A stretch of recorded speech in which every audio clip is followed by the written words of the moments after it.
The dispatch is also urging all political parties to stick to the campaign schedules submitted to the Independent Electoral Commission in the interest of peace and security.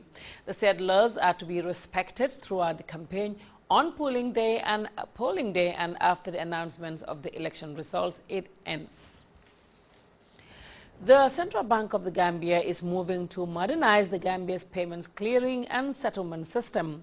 The project, supported by the West African Monetary Institute under the West African Monetary Zone and Monetary Integration Program, seeks to, among other things, minimize or eliminate risks associated with the payments clearing and settlement system. Samuel Ba has more. It is an important step towards efforts for a single West African currency. This is part of the regional payments system initiative and forms an integral part of the prerequisite for effective West African monetary integration. Economies around the world are modernizing their payment systems, and being inevitably part of the global economic family, the Gambia can't afford to stay behind in such moves, particularly one with huge financial benefits. The process spans across different facets and include the establishment of the real-time gross settlement system, RTGS, the automated check processing, and automated check clearing house, security settlement systems, and an electronic national switch for retail payments. Being a cash-based economy with transactions involving circulation of huge raw cash, which has too many risks and inconveniences, the Gambia foresaw needs a modernized system that will introduce plastic cards and phase out banknotes for faster minimal cash loss, risk and inconvenience. The Gambia has registered significant progress in her socio-economic development, with growth rates of GDP averaging between 5 to 6% per annum. These gains will be consolidated through the modernization of payment systems and the creation of a conducive environment for further economic growth. The country's main bank endeavors to exploit modern technologies, as in any of the advanced world, to maximize financial gains with relative ease and less risk for the ultimate benefit of the public. The public is at the center of things here. Its involvement in the matter is pivotal. The central bank is soon to embark on a sensitization geared towards educating the public on the upcoming projects and the importance of careful handling of checks. Without preempting the sensitization, I wish to underline the importance of check processing system, which is critical for the implementation of the project. The public also needs to know and be aware of acts that may interfere with the smooth running of the system. Improper handling of checks and any other act meant to defraud the system may prove costly for the culprit.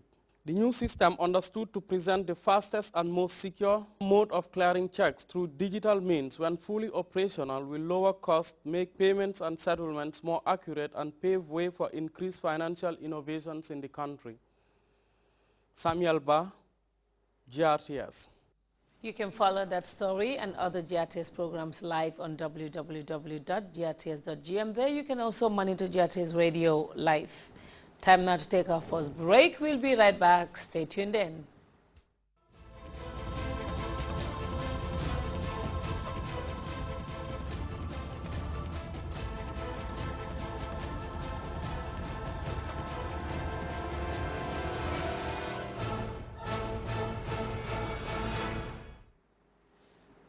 Welcome back. It was on the Taliban's boldest attacks in Afghanistan, the bombing of the Intercontinental Hotel in Kabul back in June. But now a Taliban propaganda video is claiming the planning and training for the attack. As we hear in this report, the Taliban are trying to use the media as a strategic weapon to voice their concerns. Most brazen attacks to hit Kabul. In June, a government conference at the Intercontinental Hotel was attacked by a suicide squad who killed 11 others. It took special forces, helicopters and a drone to suppress it 6 hours later. President Karzai has this week gathered tribal elders near that hotel for a vital meeting about America's presence here.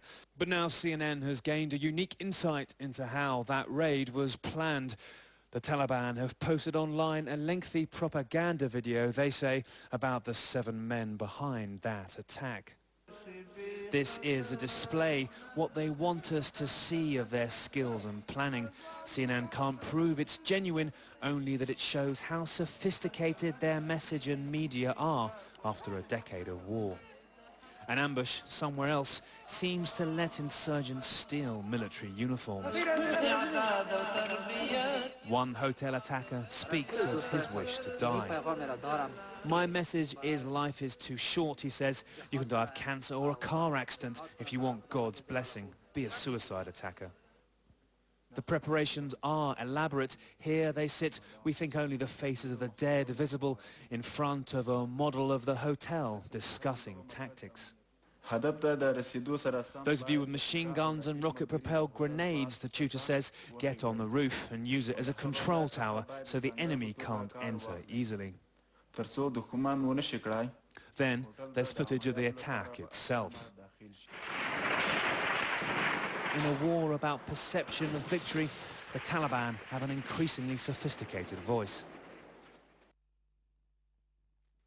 Myanmar could be earning itself some new friends after being shunned for years by the U.S. and many other countries. Members of the Association of Southeast Asian Nations have accepted Myanmar's bid to be the group's chair in 2014. There was another breakthrough for the country after the Asian Summit in Indonesia, where U.S. Secretary of State Hillary Clinton is meeting leaders from across the region.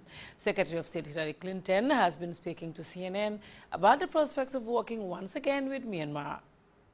How committed do you think the government is to reform, and also do you think that there are sort of actual concerns, or do you give much merit to the concerns of some activists who say this is too premature for you to visit?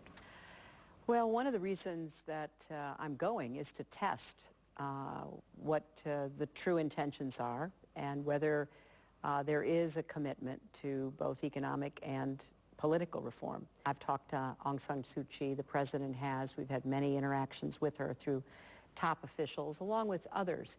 And there certainly does seem to be an opening. Now, how real it is, how far it goes, you know, we're going to have to make sure we have a better understanding than we do right now.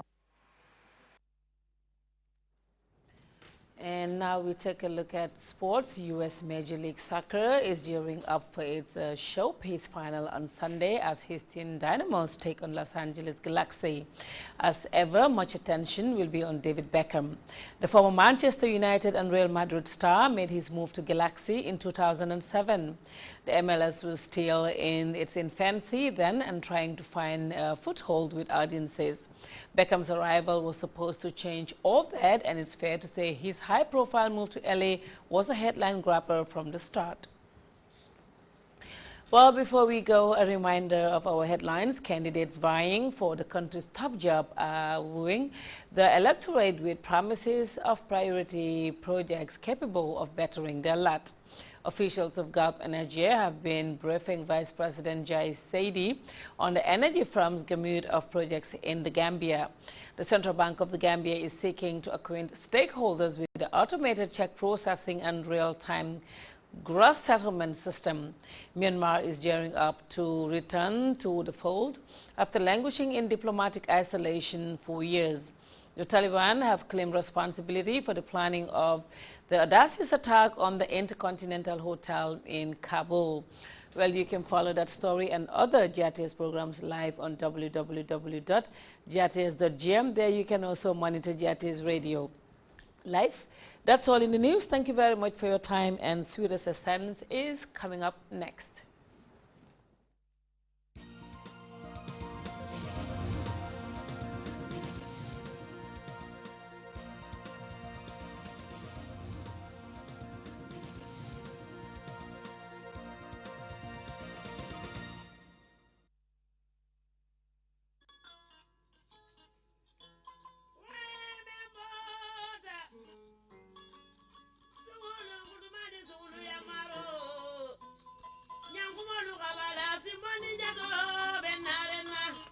Iko momanyanda malla jaliala ning atra manan kuntela bari si nga jali jaliadu ning atra ko ta fennem laftala o